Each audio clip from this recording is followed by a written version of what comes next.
आपकी जॉब लग गई और आपको ऑफर लेटर मिला, आप बड़े एक्साइटेड हो। अब जब आपने ऑफर लेटर खोला और उस पर एक बड़ा सा नंबर देखा 12 लाख CTC, तो फर्स्ट रिएक्शन में तो नेचुरली खुशी होती है, लगता है करियर बन गया, अब सब सेट है। लेकिन जब पहली सैलरी क्रेडिट होती है तो दिमाग एकदम घूम जाता है, ये तो बस 60-70,000 ही है, बाकी पैसा कहाँ गया। बिलीव इट और नॉट, यही गलती 90% से भी ज्यादा प्रोफेशनल्स करते हैं। लेकिन आज ये वीडियो देखने के बाद आप उन लोगों में नहीं होंगे, क्योंकि आज की वीडियो में मैं आपको बताऊंगा CTC यानी कि कॉस्ट टू कंपनी का असली राज, और आखिर क्यों हर ऑफर लेटर का बड़ा नंबर सिर्फ हाफ ट्रूथ ही होता है। तो सबसे पहले तो समझते CTC आखिर होता क्या है। तो CTC का फुल फॉर्म है कॉस्ट टू कंपनी, यानी कि कंपनी आप पर एक साल में टोटल कितना पैसा खर्च करती है। लेकिन ये आपकी सैलरी नहीं है, इसमें वो सब कुछ शामिल होता है जो कंपनी आपके ऊपर स्पेंड करती है। PF contribution, gratuity, insurance premiums, training cost, office infrastructure, bonus और कभी कभी ESOPs भी। उसको एकदम सिंप्लीफाई करके समझे तो CTC बेसिकली कंपनी का एक्सपेंस है, आपका इनकम नहीं। To be honest, CTC basically एक मार्केटिंग नंबर है, और जब आप सिर्फ उस नंबर को देखकर अपनी लाइफ प्लान करते हो तो बजट गलत हो जाता है और एक्सपेक्टेशंस भी। आपकी डे टू डे लाइफ चलती है आपके बैंक में आने वाले पैसों से, जिसे हम कहते हैं नेट इनकम या फिर इन हैंड सैलरी। वो आती है आपकी ग्रॉस सैलरी से, ना कि CTC से। CTC में जो PF, ग्रेचुइटी, बोनस या इंश्योरेंस शामिल होते हैं वो कैश फॉर्म में आपको नहीं मिलते। चलिए इसको एक एग्जांपल लेके समझते हैं। तो आपने इतनी मेहनत करके मल्टीपल राउंड्स क्लियर करके फाइनली HR के साथ नेगोशिएट करके अपना एक ऑफर जो है वो अग्री किया। अब HR ने जो आपको ऑफर लेटर भेजा उसमें मान लीजिए आपकी CTC मेंशन्ड है 10 लाख रुपए। तो सुनने में तो ये डिसेंट अमाउंट लगता है, लेकिन क्लोजली अगर आप उसका बाइफर्केशन देखो तो उसमें एम्प्लॉयर का PF यानी कि प्रोविडेंट फंड 60,000 रुपीज का होगा, ग्रेचुइटी 20,000, इंश्योरेंस 10,000 और परफॉर्मेंस बोनस 40,000 इंक्लूडेड है। तो नेट आपकी ग्रॉस सैलरी बचती है 8.7 लाख रुपीज। अब आपकी ग्रॉस सैलरी जो बची है 8.7 लाख की, उसमें से क्या क्या डिडक्शंस होंगे? एम्प्लॉय PF, इनकम टैक्स और प्रोफेशनल टैक्स। तो मान लेते हैं कि 1.5 लाख जो है वो और डिडक्ट हो गया, तो इन हैंड कितना रह गया? 7.2 लाख रुपीज। अब जो 7.2 लाख पर एनम जो आपकी नेट सैलरी बनती है, इसको आप 12 से डिवाइड कर ले तो जो आपकी मंथली सैलरी बनेगी वो बनेगी 60,000 रुपीज।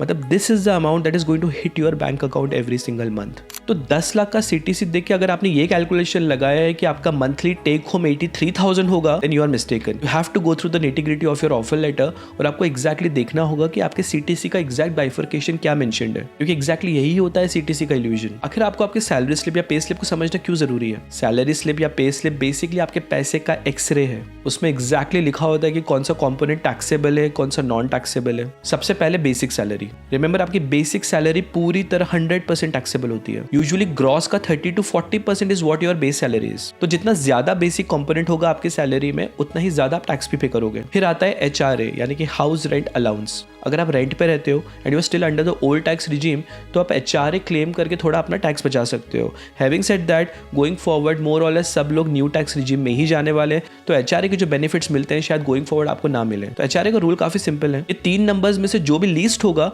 वो टैक्स फ्री होगा। पहला है एक्चुअल HRA रिसीव्ड, मेट्रो में हाफ ऑफ द बेसिक होता है और नॉन मेट्रो में 2/5 ऑफ द बेसिक, और रेंट माइनस 10% ऑफ बेसिक। और हर रेंट रिसीट और लैंडलॉर्ड का पैन कार्ड होना भी मैंडेटरी है। अब आता है स्टैंडर्ड डिडक्शन। हर सैलरीड एम्प्लॉय को 50,000 रुपीज का फ्लैट बेनिफिट मिलता है टैक्स कैलकुलेशन में। ये ऑटोमेटिकली अप्लाई हो जाता है आपके फॉर्म 16 में। Next is provident fund. आपका 12% बेसिक के ऊपर प्रोविडेंट फंड में जाता है और कंपनी भी 12% कॉन्ट्रीब्यूट करती है। तो यहाँ पे ध्यान रखें कि कंपनी का हिस्सा भी आपके कॉस्ट टू कंपनी यानी कि CTC में ऐड होता है, लेकिन आपको वो कैश में नहीं मिलता। तो लॉन्ग टर्म के लिए तो अच्छा है, लेकिन शॉर्ट टर्म में कैश फ्लो थोड़ा रिस्ट्रिक्टेड हो जाता है। फिर आता है ग्रेचुइटी। तो कंपनी ये मान के रूल सेट करती है कि अगर आप 5 साल तक उस कंपनी में मिले तो आपको ग्रेचुइटी मिलेगी। ध्यान रखिए कि अगर आप 5 साल के पहले ही निकल गए तो ये अमाउंट कंपनी अपने पास रिटेन रखती है। इसीलिए जो CTC में दिख रहा है वो रियल में आपके पॉकेट तक नहीं पहुंचता। इंश्योरेंस भी एक ऐसी चीज है, कंपनी प्रीमियम देती है, बेनिफिट बड़ा है, लेकिन आपको कैश नहीं मिलता। अब बात करते हैं ESOPs, जो कि स्टार्टअप्स का सबसे बड़ा इल्यूजन है। चलिए बात करते हैं उन ऑफर्स की, स्पेशली जब आप कोई स्टार्टअप ज्वाइन करते हो और CTC सुन के लगता है कि आप तो ज्वाइन करने के पहले ही करोड़पति बन गए। अक्सर स्टार्टअप्स कहते हैं CTC इज 45 लाख,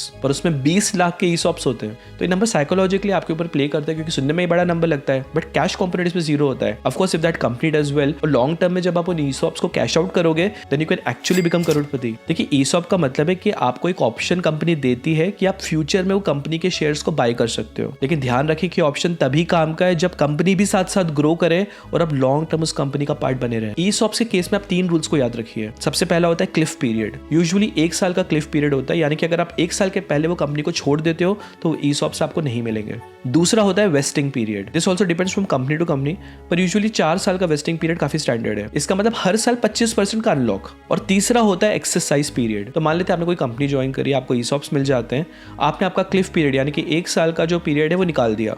इसका मतलब 1 साल के बाद आप एलिजिबल हो जाते हो। उसके बाद जैसे मैंने बताया कि 4 साल का आपका वेस्टिंग पीरियड है। इसका मतलब हर साल 25% फॉर द नेक्स्ट 4 ईयर्स जो है आप अनलॉक कर पाओगे। अब जो मैं एक्सरसाइज पीरियड की बात कर रहा हूँ वो प्ले में तब आता है जब आपने फर्स्ट 2 कंडीशंस को मीट किया। उसके बाद अगर आप कंपनी छोड़ देते हो तो विद इन 3 to 4 मंथ्स में आपको आपके ईसॉप्स को एक्सरसाइज करना होता है, अदरवाइज वो लैप्स हो जाते हैं। और कन्वर्ट करने के टाइम आपको टैक्स भी देना पड़ता है जब कैश आपको मिला भी नहीं। Having said that ESOPs are not necessarily bad, they can prove to be really good and make you real wealth provided the company does well and you stay longer in that company. तो अगर आपको कभी ESOP वाली CTC मिले तो आप सीधा पूछिए वेस्टिंग स्ट्रक्चर क्या होगा, क्लिफ कितना है और एक्सरसाइज रूल्स क्या है। यही डिसाइड करेगा कि वो 20 लाख का ईसॉप असली में 0 है या वाकई में 20 लाख। चलिए एक सिंपल मेथड समझते हैं। अपना सीटीसी लीजिए, उसमें से employer PF, gratuity, bonus, insurance वगैरह माइनस कर दीजिए।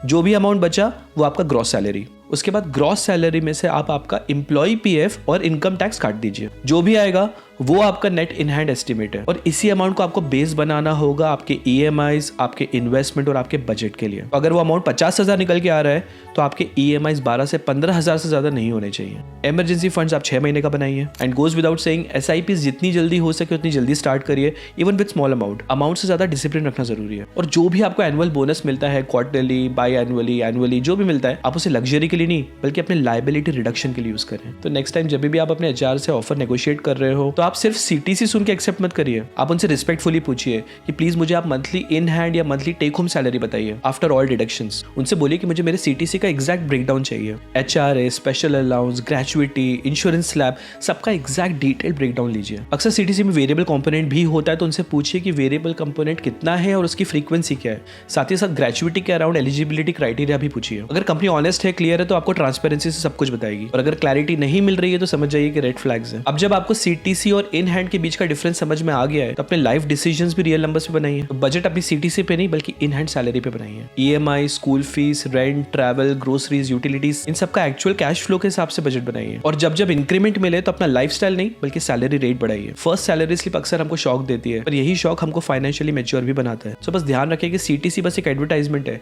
सैलरी स्लिप रियलिटी है। तो जो भी इस डिफरेंस को समझ गए वो कभी किसी फाइनेंशियल ट्रैप में नहीं फंसेंगे। सो जस्ट रिमेंबर कि सीटीसी सिर्फ आपकी कंपनी का एक्सपेंस है लेकिन आपका इन हैंड सैलरी ही आपका फाइनेंशियल रियलिटी चेक है। तो उम्मीद करता हूँ कि आपको ये वीडियो पसंद आया होगा। अगर पसंद आया तो प्लीज आप कमेंट करके जरूर बताएं। तो चलिए दोस्तों, मैं आपसे जल्दी मिलता हूँ एक और सुपर्ब इंटरेस्टिंग वीडियो में। Till then you take good care of yourself. This is me Prateek signing off from investing whiz, over and out.